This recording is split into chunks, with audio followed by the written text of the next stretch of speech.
Welcome to the Family Pictures Podcast. I am evening bound Michael Branson Smith here with Jim Groom. This is our first night podcast. Yeah.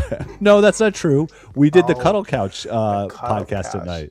But that was totally different. That was totally different. We were in the same space at the same time. Yeah. And you're running at 2 a.m. where are you? 2 a.m. at some fucking lame ass Moxie hotel in the Malpensa, basically Terminal 2, because my family's coming in tomorrow and we're flying back to New York for a family wedding out on Long Island. Oh, Family Pictures have a family moment for the Groom family. Yeah, that's we're so looking cool. forward to it. Yeah, I mean, it should be That's fun. so cool. Yeah. So we are not prepared, so apologies in advance. We are doing what we can do to keep our streak going. The streak alive must go. Yeah, sometimes you have to sacrifice quality for the streak. You do. Yep. And this is going to be episode 67, and we are back with our second in a row Sam Raimi film, The Gift from the year 2000. Pretty much a forgotten film, I would think, in a lot of ways. I think that's right. It's one of mine and Antonella's favorite of his. And that's Really? Why is that? I mean, I just like... whoa. What happened there? Holy shit. Is that your microphone? My wireless mic fell in the garbage. We really like Cate Blanchett in this. We really like Giovanni Ribisi. And it's like one of those small films that has a lot of great actors. I mean, Keanu Reeves is great in this. It has a lot of strange performances. Yeah. And it's just, obviously it's not this huge epic like we're kind of bookending with the Coen brothers, because we're really looking at Sam Raimi in relationship to the Coen brothers. And what I'm kind of realizing as we do that is Sam Raimi is making, at least at this point in his career, very small, actor-driven films. And the Coen brothers, it's not like, oh yeah, they're big Hollywood, but they're doing something different. And we'll talk about it, I think, when we get to No Country for Old Men. But I think Antonella and I appreciated that this is really Sam Raimi on a very interesting, still kind of in the spirit of the 90s independent streak. I agree with that, but he's still getting amazing. The cast is incredible. I mean, I'll just go through it. We have Cate Blanchett as our psychic playing Annie, and we got Giovanni Ribisi. Buddy Cole Giovanni was really hot at this time. Yep. Keanu Reeves, Hilary Swank, Katie Holmes. Exactly. Taking off her clothes for the first time ever in a movie. Greg Kinnear, who is very hot. And then we get our regulars. We got Kelsey Ross, who's in J.K. Simmons, and Gary Cole's back. And it's even the friend, Kim Dickens, who's like a great actress. I love her, who plays Linda. That's right. She's in Treme. Yeah. And so, because this is a largely forgotten movie, there's not a ton of production notes. It's kind of funny. I'm kind of leaning on what Google's AI is telling me about this movie. So I'll tell you a few things. Number one, it was shot in Georgia, but that's kind of obvious. And it was a pretty small budget movie of 10 million, made only about 12 million. So, but what was interesting, as you mentioned, this is Billy Bob Thornton's kind of second film he's written. And so he's the co-author along with Tom Epperson. And honestly, it's not like this is the best script. There's parts of it. It's kind of a classic whodunit with a little bit of misdirection here and there, right? That's pretty common, I think, with these kind of stories. I'm going to stop you right there, Michael. You better check your fucking AI. You better check your AI ass, because I'm seeing in Wikipedia that it was a $10 million budget and made $44 million. Oh, 44. I made that up. I was trying to, it was from what I remembered. The budget was right, though. You're the best. All right.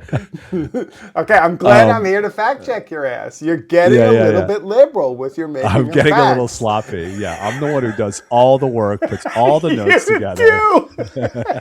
It's so fucked And up no. for me to say. I come in at 2 in the morning, having done nothing, and the first thing I do is fact check you. Okay, here's a fun one actually. So Annie's car in the movie is a 73 Delta 88 Oldsmobile, and Raimi Nice. uses this in basically every single one of his films, including all of the Evil Dead films. So that's silly and stupid. I Um, have a good one. Let's go back to okay. this. So Okay. Sam Raimi is a car guy. I knew that because of the commentary I watched for A Simple Plan. And Oh, okay. so he had just redone entirely the pickup that they drive, that they run into, or actually he'd redone one of the cars that were in their friends, who's the one who gets shot with the shotgun, in his lot. And then he's like, you know what? Yeah, I just redid it, but I don't care. I can redo it again. Just mess it up. And I think he was saying like just cosmetically put some stuff on it or whatever. And the fucking production designer like crashed it and do it. He's like, what have you done to my car? Anyway, to the car point, in that movie, Bill Paxton drives a Volvo 122S station wagon. I think it's a Yeah. 66 or a 67. I Yet had another one of station those. wagon. And I had one of those in California. And after watching that movie, I've gone online to see if I can find one that I can fix up. Oh, you really? Okay. A I Volvo love that station wagon. car. I mean, Love that's it. my mom's go-to car all through the 70s into the 2020s. It's always been her obsession, buying a new one. Not never new, but a used like 5-year-old one every about 10 years or so, That's cool. dating back to like when I was a kid. And that boxy shape of that 70s/80s Volvo was the best, And right? the 60s one is a little bit more bubbly. So it's kind of Yeah. it's a different take. I do Oh, love the yeah. 70s and 80s ones in particular, but the 60s Right. one is its own thing. It's like a bubble one. So anyway, I can find them in Europe for pretty cheap. Oh, cool. All right. Well, what is this movie about, actually, Jim Groom? Now that we're going to get I out of like this our movie. car head. One of the things I really like about this movie, and I've watched another movie recently by Lucio Fulci, who's an Italian horror director. And I don't know how much Raimi's pulling from Fulci, but that movie's called The Psychic. And at the heart of that movie is also this woman who's a psychic who sees things Yeah. but can't put the whole picture together. And that's the Right. kind of whole giallo thriller. And I think this is this. It's a very similar movie, but it's placed in the South, so it's like a gothic horror Yeah. thriller. And there are certain points in this movie. It's not a perfect movie, like you said, and the script is uneven. But there are certain things where, even more than A Simple Plan, Sam Raimi is bringing in some of his effects and horror sensibility, but Sure. still playing a pretty straight story. And one of He the things is. that grounds this so well is the courtroom scene. Yeah, I love courtroom thrillers personally. That's one of my favorite parts, right? Yeah, it is for me too, because she's Uh, being cross examined about her visions. And yeah. like in front of this southern community, and like Right. they're all like, Yeah, wait, with the rebel flag in the background and we too. all have to Crazy. struggle with its reality, right? Yeah. And I really like that he does that. It's a really nice touch in this movie, and maybe of the script too. But I like that they take the psychic out of the context of just wacky, weird, it's a that kind of movie, trust me. And they put it in a pretty straight thriller. Well, one of the ways I was noticing how they also play the psychic as a normal human being is she's Yeah. giving a lot of common, place advice, like just, you know, things that are just smart. It's like, hey, what was it? When the film opens with a man entering her home, and we don't know yet the situation that she's a widower, a widow, and her husband has been killed in an accident at work, and she's saddled with 3 boys that she's caring for on her own. There's a little bit of money from Social Security, but so she's taken on to take doing readings for people about town to make a little extra money. And it starts with this man who enters, who clearly has like health problems, and she knows it. And so she's like, have you called your doctor? Have you made an appointment? And so Yeah, she's not totally. just like doing the routine of cutting the cards and laying them out in like a memory card game style with all the cards face up with these squiggly lines and triangles and squares. It makes me think of actually the cards always made me think of, you remember the opening scene with Venkman, is it Beckman and Ghostbusters, and he's trying to see if they can remember, if they can know what the cards are, and he shocks them if they get it wrong, and he keeps telling the beautiful woman that she's right. It's amazing. That's That's what the the cards look best like to one. me. And it's actually testing if they have psychic ESP powers. Exactly, which is really funny. So to me, she's giving really practical advice at the same time. She's not just saying, I'm seeing, she's not doing the tropes of like putting her hand to her head and like closing her eyes or holding the person she's reading's hands and reading something. And we learn throughout this film that it actually is a true sense of otherliness of the world, but it doesn't always work either, does it? Like it No, isn't a parlor trick. And no. she says as much. So in a nice way, she kind of leans on just like trying to be like a therapist more than anything, or just a social worker at times. I'm glad you said that because that's exactly like when she was talking to Val about, I Yeah. think that's the Hilary Swank's character, about like Yeah. leave him, or Leaving dealing Donnie. with Yeah. Buddy, like, Buddy, you have to do some of the work here to figure out Right. what this whole blue diamond thing is. And like, Yeah. With your father. Yeah. exactly. And she Yeah. is. She's his therapist, but at the same time, the idea is she also has visions.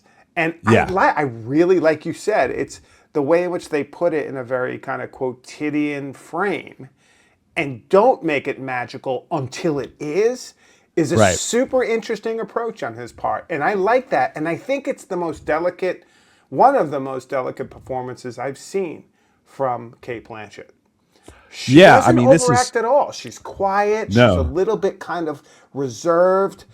And Right. she's like, when she looks at, Keanu Reeves' character in the courtroom, like, it's really subtle and good.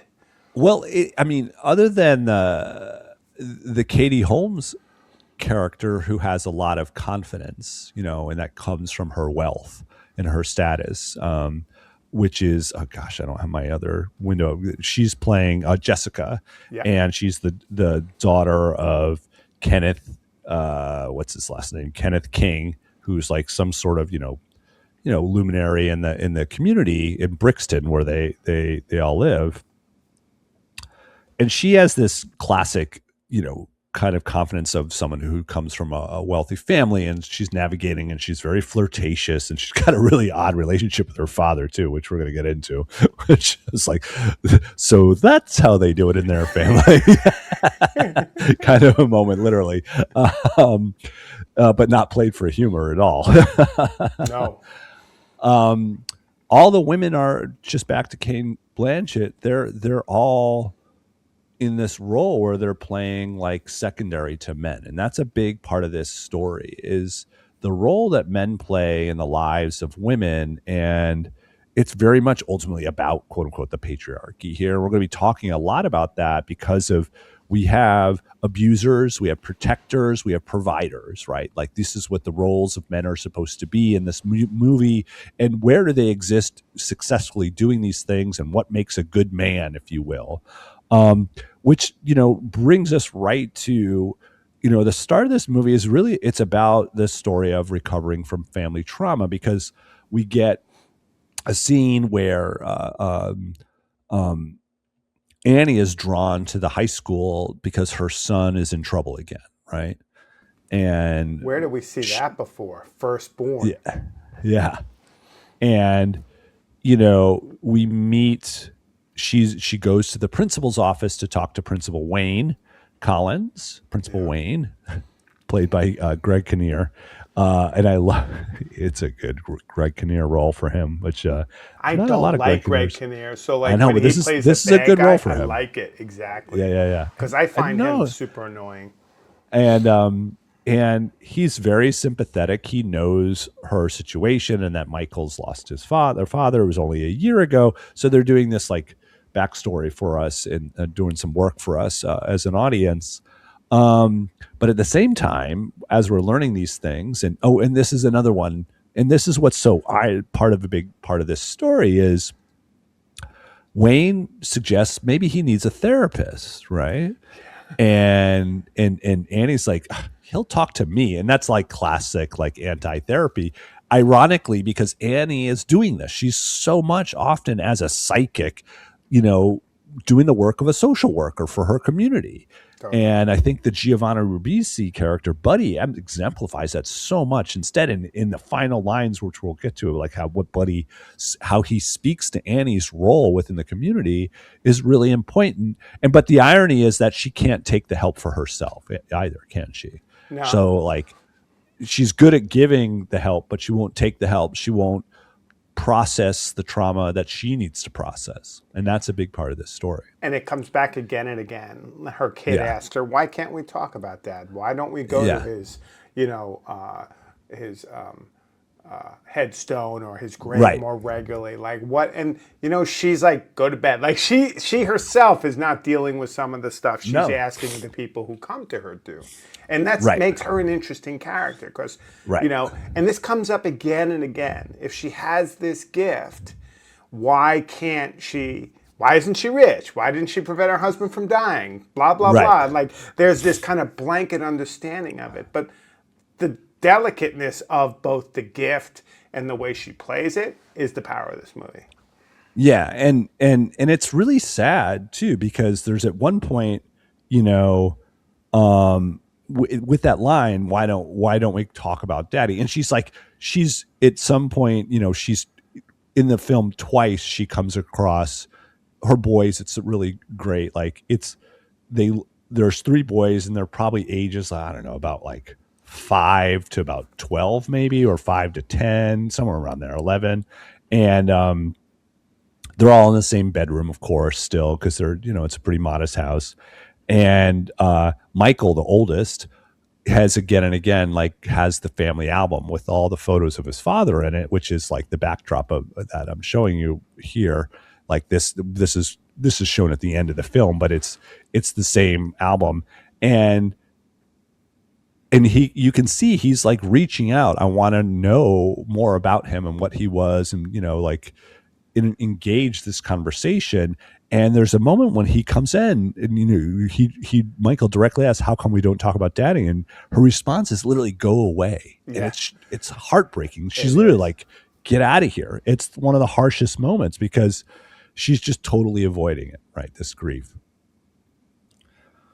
And so that becomes like the backdrop. But what also quickly intervenes is through, I think, Valerie, and I think we should talk about her a bit next. Is she's not a mother, but she's got a spouse who's an abuser, and that is Buddy, played by Keanu Reeves. And when we're introduced to Valerie, she's like literally got a gruesome black eye that she's hiding with her sunglasses.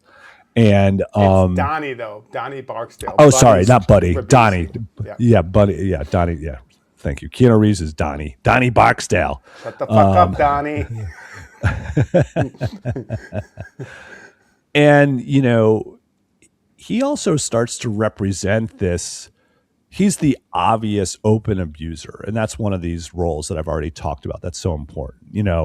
We see Valerie's gotten the shit kicked out of her, and we hear like he tells like what does she describes like I come home and he's got blades on a belt, like it's insane. And he uses when he's talking to Annie later on, like you're filling her mind with shit, and you're the devil. And he's leaning on like the propriety of Christian culture. Ultimately, it's like you're voodoo, and even though he pulls out a voodoo doll in this really weird scene, so he starts to basically threaten Annie's family. And that's a big part of this story, is that Donnie is this not only abuser to his wife, but he's also this openly aggressive man that is like, if you call the police again, I'll skin you like I skin squirrels, like your children and you, And your right? children, right? And he Right. even goes after one of his sons. Like, he's a bad person. Yeah.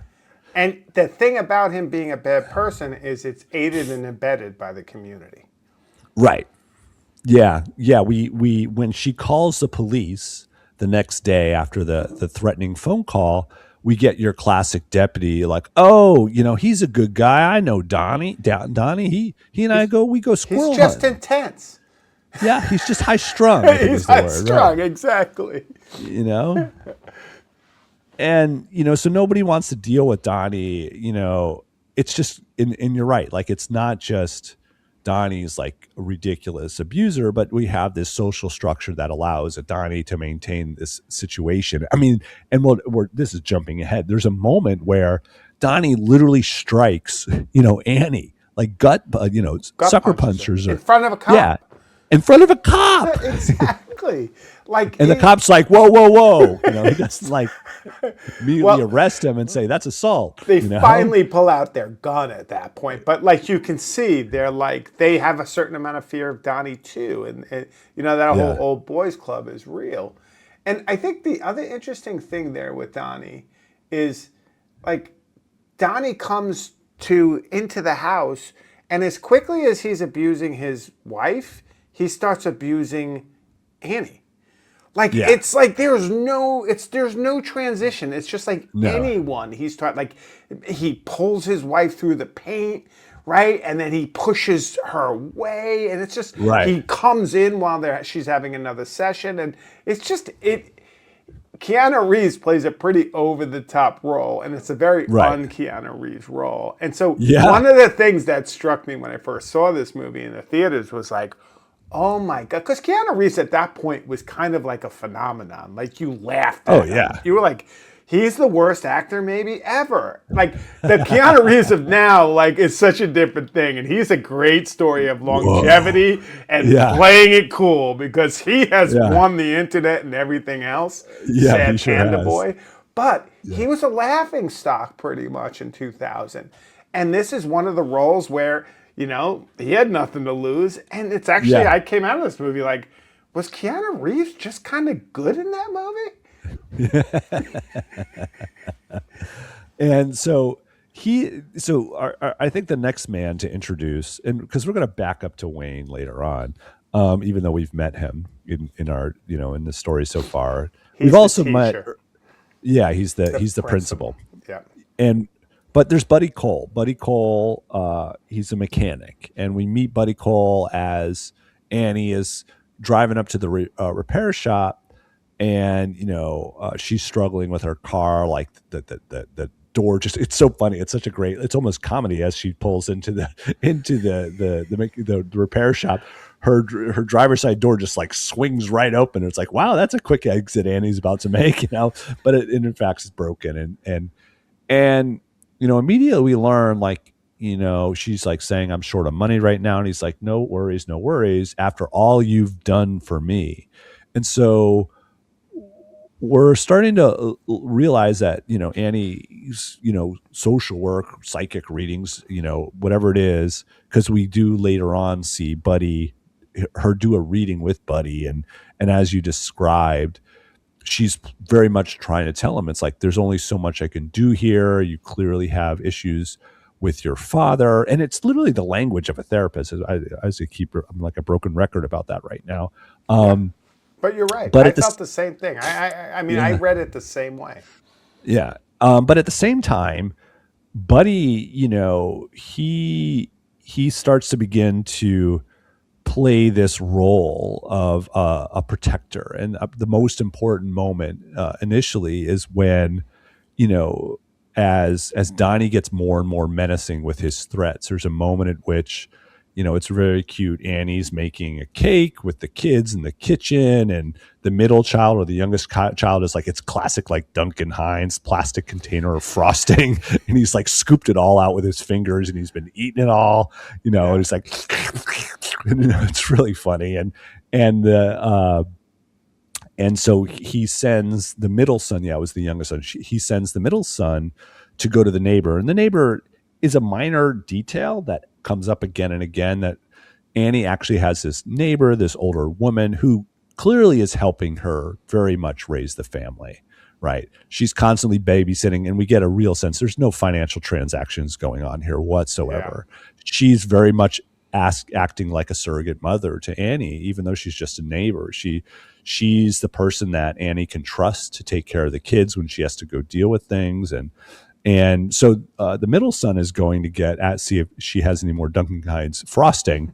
And out of nowhere, we get Donnie rolling up in his Bronco with his buddy, and he starts threatening the boy. He's like, "You want to go for a ride, boy?" And it's like really like classic, like over the top redneck stuff. And what's so interesting is that I'm trying to make sure I get this correct. What does he say? He basically says like, "I'm gonna burn you and your mama if she doesn't stop what she's doing." Like basically stop her She's a doing. witch. Yeah. That's it. It starts to turn into like the Salem witch trials Exactly. for a bit. Like he starts calling her a witch and everything. And he has at a certain point, like he throws his hat at the middle. Donnie throws his hat at this boy, and he says, "Pick it up for me, pick it up," and he, of course, he's a polite little kid. And he gives it back to him, but then he puts his hand on him and he starts holding him. And then this is when, thank God, back to Buddy rolls up behind, like he's there just, I think, to check in on Annie. And this is probably one of my favorite parts of the movie. Is like, and he goes, "Are you all right?" to the boy, and he's like, "Donnie said he wants to burn me and my Annie," and it's just really, really blunt. And of course you have Buddy go, "Oh yeah," and he gets out of his truck. And I love it when Keanu Reeves is like, "Buddy, mind your own business," and Buddy's like, "I'm just about to," or something exactly. Like that. He's like, "I'm just about to." Yeah. And what is that business is he pulls out a bat or a crowbar. I can't remember what it is. A crowbar. From it, because it's his tow truck, and so he's got equipment, and he literally starts beating the hell out of the Bronco. And he's like, "Come on." And he smashes this Bronco's windshield, and he starts smashing at the door, and then Donnie pulls out a gun.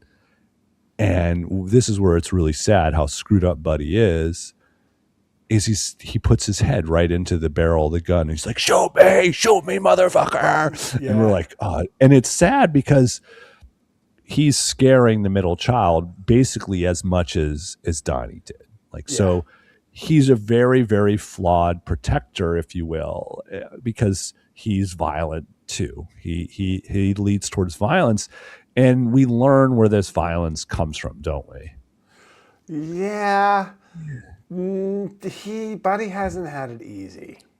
So he keeps on having this vision that he's trying to break through with Annie, and he's kind of in therapy / social work with Annie, as you've been saying, and it's this blue diamond, and it's kind of like one of the the tricks of the movie, if you will. Yeah. But But and this blue diamond, essentially, you learn is that he has issues. He's angry with his father, and there's a scene later on where Annie's called by Buddy's mother because Buddy's lost his shit even worse than he had with Donnie putting his head up against to the barrel of the gun, and he's beating his father, who's tied to a chair with a strap.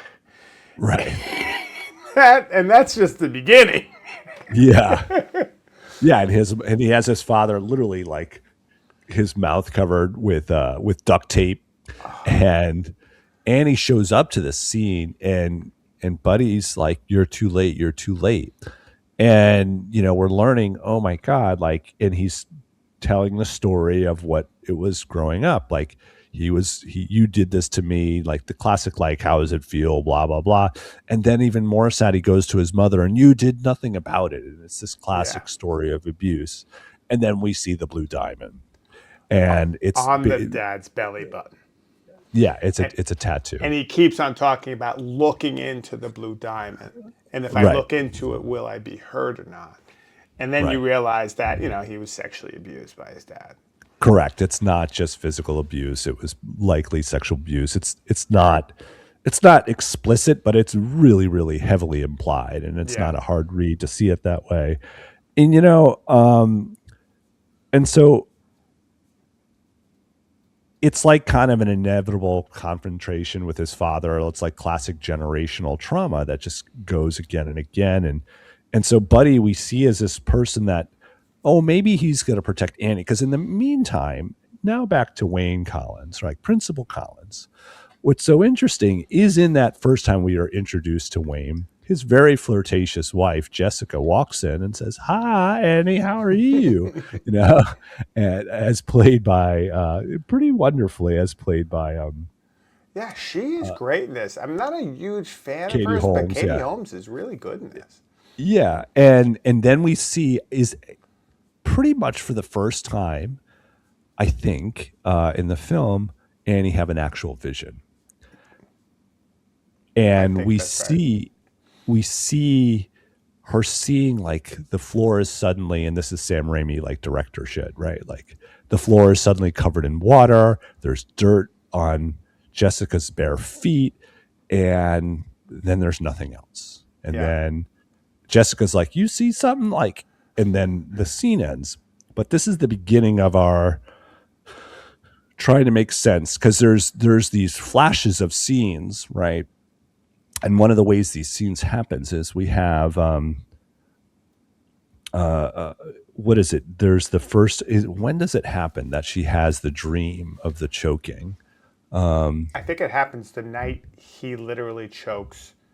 No, I know it's the night Yeah. the night it happens. I'm saying like when in the movie does it happen? I think she first sees her mom, and her Right, mom says a storm's coming.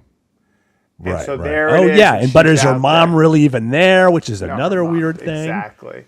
you And know. her And that's mom that's the comes. first time as she's seeing dead people, you know, at the It's same very time. shining like with some of these Yeah, visions. I like that about it. It's like a kind of low rent shining. Like he doesn't have to yeah, go to the extremes that Kubrick does to still get some of that effect. yeah. Oh, okay. And so yeah, I mean that's another just like aside. Like there's this we're mixing like things that are clearly visions with things that we're not sure are even real, and that's part of this Yeah. dreamlike space that Annie lives in. And when she sees her mother, and it's very intentionally implied that she's not really there because she's seeing it through like this veil, right? It's a sheet. She's Yeah. hanging sheets in the backyard, and we see her like gauzy facade through that sheet, and then she looks through it, and so then it's Annie's point of view, and we see this gauzy image of her mother approaching with persimmons in a basket. And it's just like, what the fuck? And she's like, and Annie's like, what are you doing here? And we're not given any more context than that, but it's very much about Annie telling I'm sorry, her mother telling her to like trust your instincts and trust yourself. And it's from this that we learn, this is now we're starting to get a sense of like what the quote unquote the gift is, right? That's right. And it becomes more regular as part of the story. Like it Right, starts to, and I like that, like you build up to it. But I think it gets to the crescendo when we start to deal with Wayne, right? right, Because what happens is, there's, apart from Annie and the work she's doing, and even some degree apart from, Donnie Barksdale and his problems with Val and Buddy, all of that's going on. But at the same time, there's a big community issue. right. Jessica winds up dead or missing. Well, before we get there, let's back up a second. Let's talk Uh-oh. about Jessica a little bit Sorry. more. No, it's okay because I mean, we kind of knew it was coming. The Yeah, story is true. implying there's a woman who's going to die. We don't think it's going to be Annie. Might think it might be Valerie because she's got such a Yeah. violent husband. Even though Annie herself says like he's too, what is he, too immature to actually kill. He's like he's just a self-absorbed redneck or something like that. He's not really going to kill anybody. Yeah. But one of the other interesting moments is where Annie has a friend named Linda, played by Rosemary Harris, and no, sorry, by Kim Dickens, and she takes her out for a night to like feel yourself. It's been a year. Let's go look at some men. right? Because that's this story is we all need our Woo! man, and that's a big part. As I keep saying, protector. We don't want the abuser. Might get one, but we need a provider, and so you need to find that connection. And so she takes her to the local country club, and that's where we meet Kenneth King, who's Jessica's daddy. And Yeah. man, it is like straight out of Ferris Bueller, where they have like he like asks his daughter, "Let's go dance," and he gives her like a really crazy kiss on the lips, and it's It you're was a just like, weird kiss, right? I was it's like, I don't know really if I would weird. kiss my daughter like that. Absolutely not. Yeah, No, exactly. Okay, good. I'm glad I'm not crazy. no. But it's showing there's this funky relationship in this very family of wealth because later on, we see Jessica hooking up with a man in the bathroom, even though she's engaged to Wayne. And it's important because Annie observes this in the powder room. But then Annie goes out and finds Wayne hanging out outside, and they have a moment there. It seems very pleasant, their conversation. But what's important in my mind is how Jessica finds them, and she's immediately again talking about her father. It's like, oh, daddy's got some deal that's a problem. So it's very much implied that Jessica's like wound up in her family still, right? And Yeah. she's definitely the wayward child too, not following the path. And Wayne is the only upstanding person that she's committed to so far. And so it's kind of a charade where we know, like, even though it's her fiance, we see Wayne with this woman. We're like, Greg Kinnear with Katie Holmes? What the fuck? Like, it doesn't make any Yeah. sense, right? And he's being like he's played off as like the safe choice, right? Like Exactly. like he's a principal, like he's got some standing in the community, right? He's Yeah. not a complete asshole, I guess. So Right. like you get this sense that like he's accepted by her, but yeah, I mean, like you said, I don't have to say anything more. It's not like she's really Yeah. into him. And so now we can get to Jessica does end up dead. And the night that she dies, Missing. Goes missing at first. for 4 days. But we know. I think the audience knows because what's very Thank interesting you. is as part of one of Annie's visions, she has a dream of a woman being choked, and then she awakens like she was the one that was being choked, right? And Exactly. it goes to the clock, and it's like 1:25 a.m. or something like that. And 128. so 1:28, is that what it exactly is, Jim? Yes, thank you, Michael. I mean, if you want to make fun of me, that's fine, but I'm punctilious if nothing else. And so I'm gonna look it up. It's 128, motherfucker. yeah. And so right after she wakes up, wait, I have this, it's part of this whole dream. Is this Is a my different dream? 128 throwing you off, There's man? no, there's two dreams that happen, right? Oh, this is the second dream. Yeah. Yeah, I'm but jumping to the the second second dream. dream is when she actually tries to read for the dad. After And then she tries to after read. that, Yeah. she can't because the cop is so great. The cop is there and he's like, I'm Yeah, gonna that's tell J.K. you, Simmons. he's great in this. Wait, well, let's back up and explain All this. right, So Jessica is quote unquote missing, and it's not the first time Jessica's gone missing, but she typically comes back after a day. This time it's now been 4 days missing. And sure enough, the police call and they're like, hey, crazy witch like psychic, will you do a reading and try to figure out where my daughter is? Which is like literally out of the back page of like the Inquirer, right? This is yeah, like totally. total 80s tabloid kind of shit. It's the best. The notion of the cops actually going to a psychic, right? It's great. I agree. I loved it. And it's like you get a sense that this maybe occasionally happened because it's a trope in fiction. Like one of my favorite examples is in what is it, Beverly Hills Cop 2, where Eddie Murphy's character pretends to be a psychic and to help them with the alphabet crimes and stuff like that. Anyway, I so forgot that. That's right. yeah, That's awesome. Yeah, so the cops going to the psychic to help solve a crime is a great trope, and that's what happens.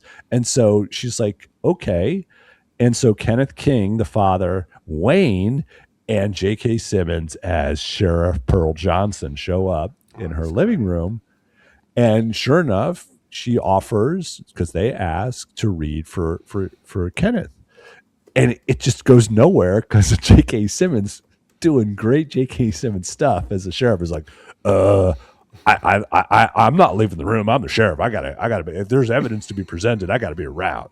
And he I just just want to keeps, be clear. I don't believe in anything you're doing. It's great. yeah. And his straight readings, I love him so much. It's so good. Yeah, it was really And so good. And that sets the stage also for the courtroom scene later. Really yeah, well. yeah, yeah. Uh, I'm the law, and I need to hear this. Right? I'm reading my own Exactly. notes. I'm finally finding some of the exact quotes that I wrote down. So anyway, so it goes nowhere. She can't concentrate. But that night, she has yet another dream, and this one is probably the most expansive until the very last one as well, where she's like walking in a street alone, and then she's in the bayou, and then there's a flower bed, and then there's a rusty gate with pillars, and then there's blood on the rusty chain, and then there's the what's his name makes a cameo as a fiddle player who's a Yeah, who is that? that's a Geffen, right?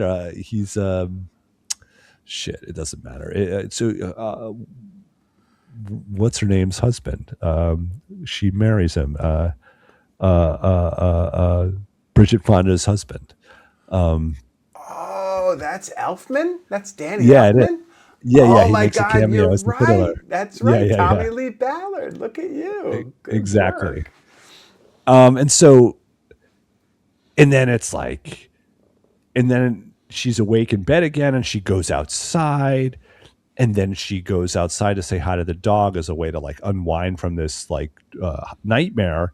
And then there's water dripping below, and she looks up, and there's a body in the tree Great. above, I love right? that scene. I love it. I think that's really well done. Right? Yeah, I really like that one. And the water drips, and she's in the water, and she's got one eye open looking at her as if to yeah, communicate to her, you know? yeah, yeah. The eyeballs. That's my exclamation balls. Eyeballs. There's a lot of them there in that moment.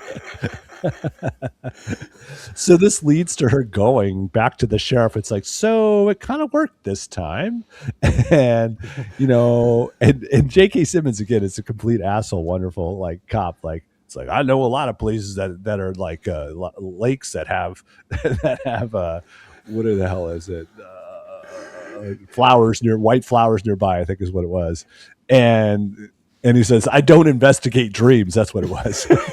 And he spends the first, like, couple of minutes of her being in there saying to one of his cop, colleagues, was there an eclair in here?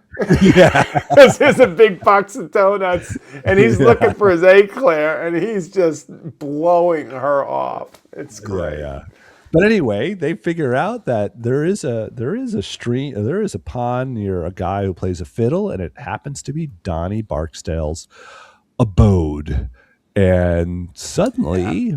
suddenly, Sheriff Pearl Johnson is curious. He is piqued, and so they get permission from Valerie because Donnie is away He's fishing. to go search his pond.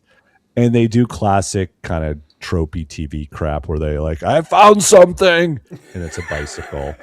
And then it's like, I found something, and this is after Donnie's come, and you And punched know, Annie in the stomach. yeah, and Wayne has punched him back, and then guns are drawn. It's like, look, Yeah. it's gonna be a standoff. And so briefly, Wayne is like the protector of, and which is important. This idea that we see him is not completely is like useless as a man because he protects Annie from Donnie. But sure enough, the body is pulled up, and it's Jessica, and we get the "Is that my girl?" kind of scene, Oh even though my it's Kenneth God. King and not the famous what's his name from Sean Penn scene. Is that my Oh daughter my in God. In there? Mystic River. Yeah, yeah. It's not quite Ooh, that good. Kenneth not that King good. can't do that. No, No, no. I mean, no, Kelsey yeah, Ross is no Sean Penn. no So, Sean Penn. but he almost has a heart attack, and Donnie is arrested for the murder of Jessica.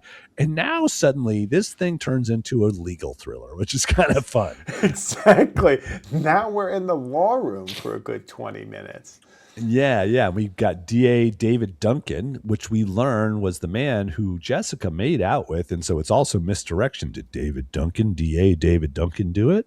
Um, and, and sure enough, like any movie, we got to move to a trial real fast because that's not Right. how it works in real life. But suddenly there's a trial starting tomorrow. Maybe that's how it works in the South. I don't know.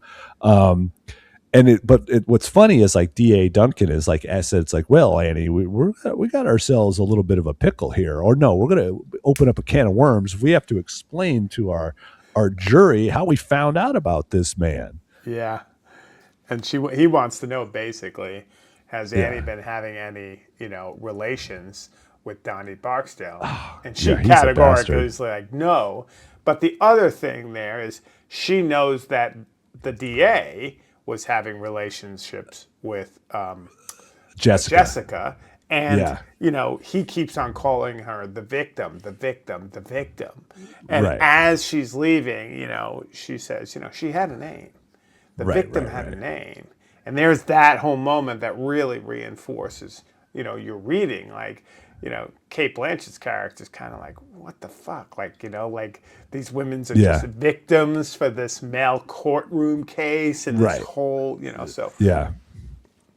yes. And so, the trial's kind of interesting. Like what's important ultimately, you know, um, in the midst of the trial, there's some buddy shit going down, and that's pretty sad. And which leads to the scene we've already described it, where Buddy starts beating on his dad and almost burning him to death. um, that happens in the midst of the trial. So Annie, and it's because Annie's so distracted because she's forced to go on the stand, and her on the stand versus Donnie on the stand is probably one of the highlights of the movie. In that, like, we have this with Annie, or this like kind of cross examination. First, it's like, DA, the DA, basically DA Duncan said, played by Gary Caldwell, is like, so you say you had this vision of this woman floating in the trees in chains, and she's like, yes, that's what I testify. And she's like, okay. And then the cross examination guy's like, oh, I'm going to have a field day with this. Right. And he does. Right. And he Yeah. does really like, bring out how absurd it all sounds. And she had a dream and that's how Right. she knew. And But he tries to turn it into like, what's this parlor trick? Can't you do it right now? and that's when they kind of lose it because, she's actually really empathetic about all the other stuff that was happening. And like, this is Right. not a gift. I can't use it for personal gain, which is kind of like The Right. Shining too. It's like, this is in some ways a curse. And Right. it's a curse that's, destroying me. And she's really like upset and it's clear. And, that's the end of her kind of cross-examination. But you're like, yeah, they're not gonna.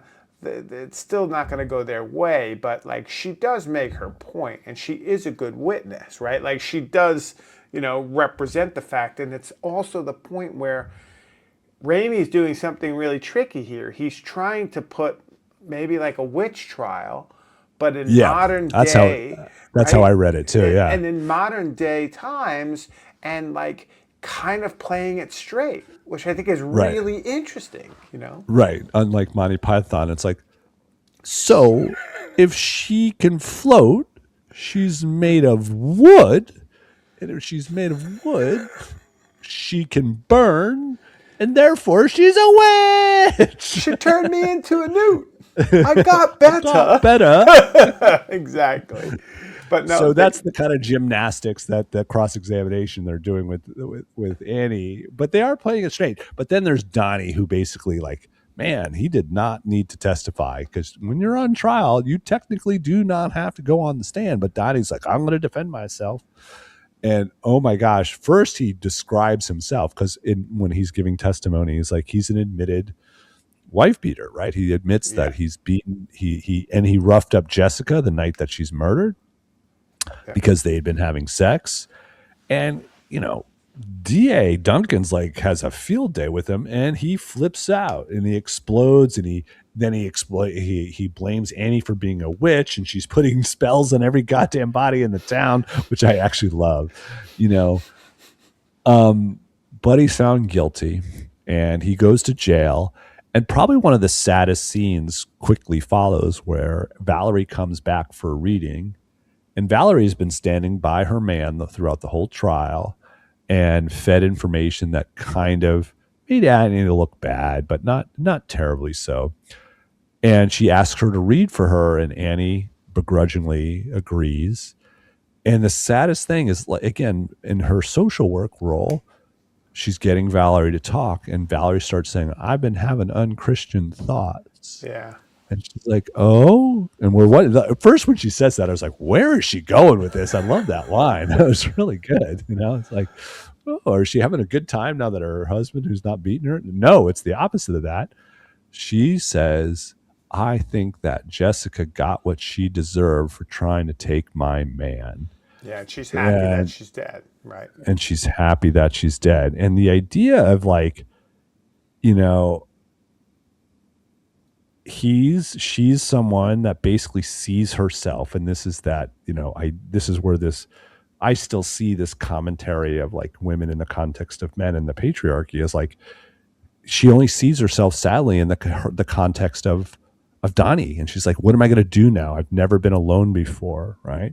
He's her provider, right? Yeah. Even if he's beating the crap out of her, he's still her provider, and her entire identity is about him and survives around him, right? Exists around him.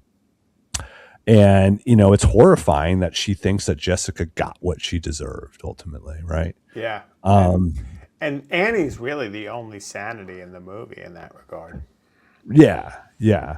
And so she pushes back against this, but we get one more vision that leads to we're towards the end of why this is important. We're going to get back to is she has a vision in her own. She sets up, she's like, oh, it's all good now. We can go back to everything being normal. Yay, Yeah.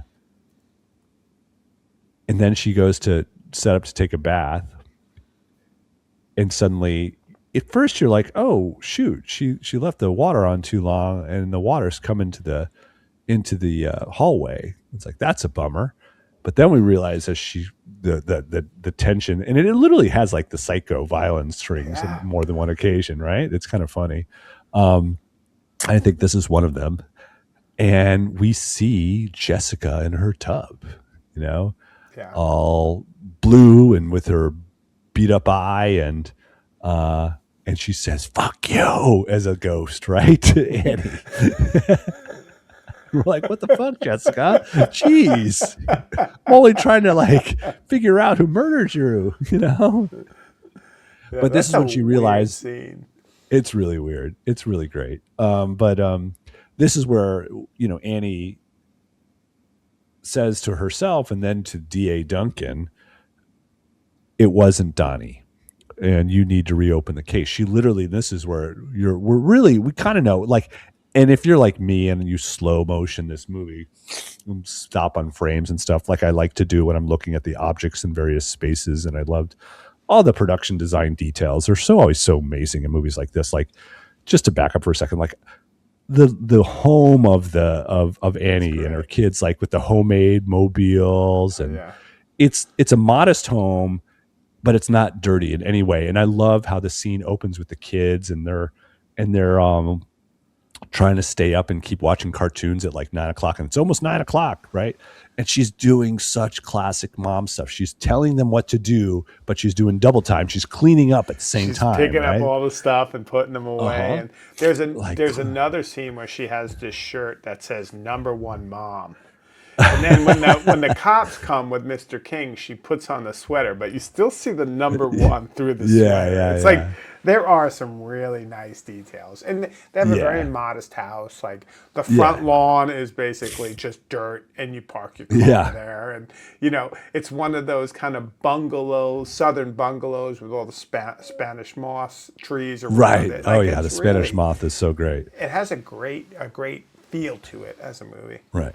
But back to the freeze framing, I did like back to the original choking dream.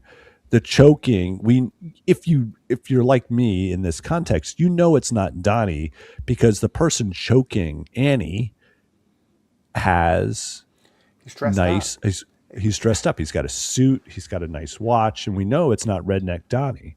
Yeah, And so the classic misdirection of a thriller like this is like, is it D.A. Duncan? Because D.A. Duncan slept yeah. with Jessica the night before she was murdered. And but then we're finally steered towards Wayne. D.A. Duncan was just never enough of a character. Nope. And Wayne was. Yeah, And there's this moment where, and this is one of the weirder moments of the film too, and this is where the script is a little awkward in my mind. She goes to check on Wayne, right? And his place is an absolute sty. He's got, newspapers that he hasn't picked up all week, and so they're all over the front yard. His mailbox is full, and she starts knocking on the door and no one answers, but she invites herself in, and it's like a hoarder's house, kind of situation. Like he's really let the place go. And he finds Wayne, and he's like daytime drunk, and he tries to take care of him and puts him down to take a nap on the sofa, and they have a moment. And in one version of this movie, this is what we've been looking for this whole time. Linda even said it. It's like yeah. one of the weird, better moments is like when Jessica's dead and Linda says, Kenneth King wasn't at church today. And he's telling her friend Annie, it's like, now you can finally go after Wayne. And she's like, what? You saw, and Linda's back to Annie, like, you saw how he was looking at you in that club. That's And, right. Yeah. and it's so great. And so you're like, oh, they're going to finally connect. We want this. We need this for these two. Because what is it about Wayne? He's the respectable one, right? He's got a good job, and what we learn though is that the infidelity of his wife has humiliated him to the point that he's murdered her. And the way this comes together, like, because he visits her, Annie visits Wayne, but then Wayne comes back that night, that dark and stormy. It's classic, like fiction. Dark. I always think of the Snoopy, on his house, dog house, and he's got his typewriter, and Totally. it always starts with, "It's a dark and stormy night," and they're definitely using that trope here.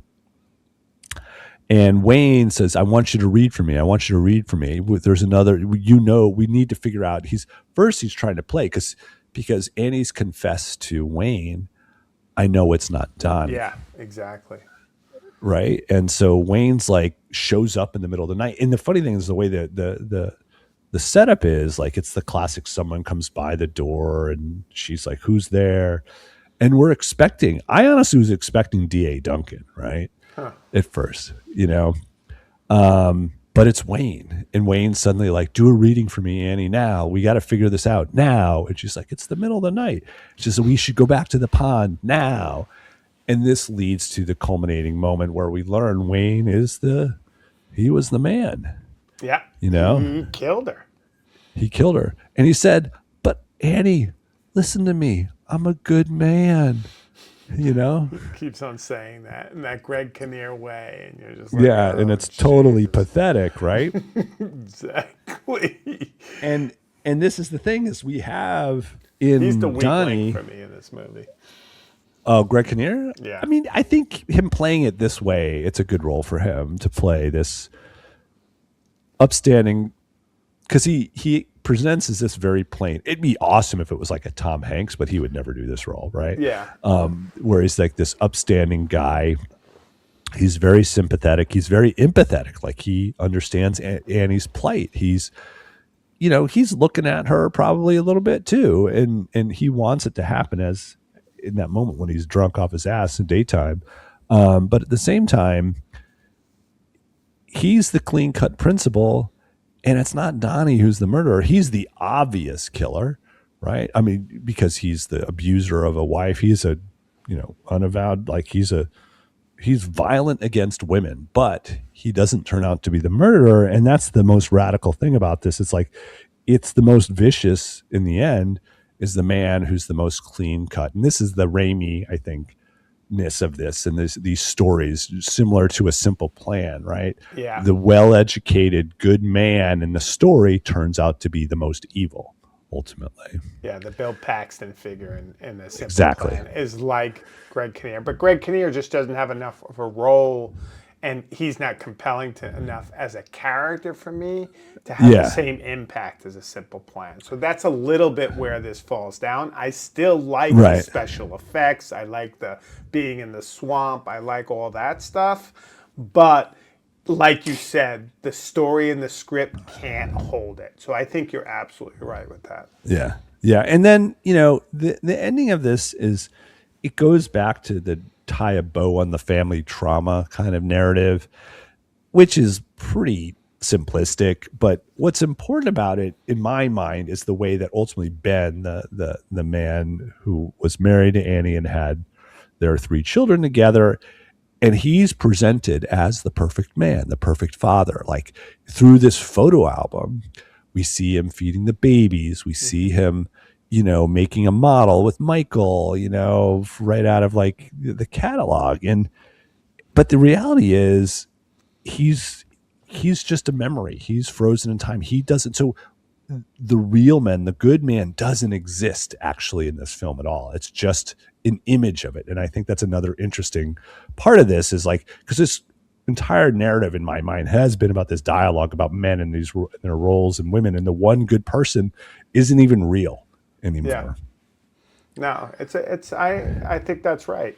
And I think Annie would be the other kind of good person, and maybe Linda, right? Like there aren't like all bad, but Right. yeah, there is so much of focus on these various men and this sense of protectorism or abuser and Yeah. what it means to the kids like Buddy or even like Annie's kids.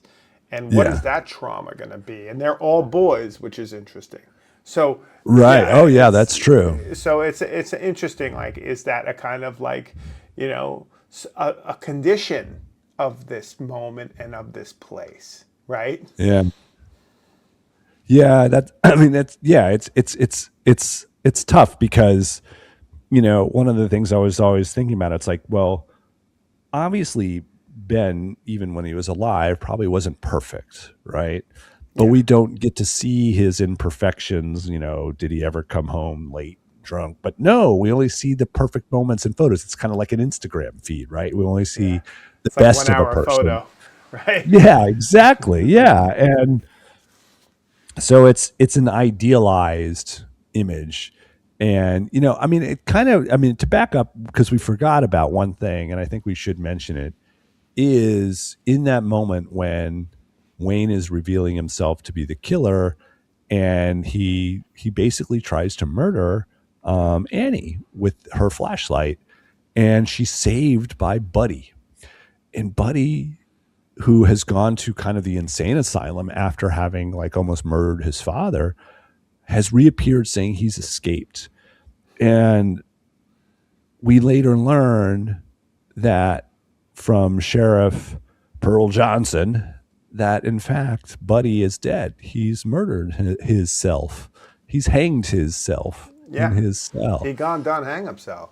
He gone done that. And so is this Buddy character this the only protector in the film that actually accomplishes anything? Is he even real either, right? Is there a real protector out there? Because you know, Pearl Johnson's like, yeah, he gave you a wallop in the head, but you sure gave him one back. And that's one of my favorite things is like suddenly like they shove they shove him in the trunk and drive right to the sheriff's office.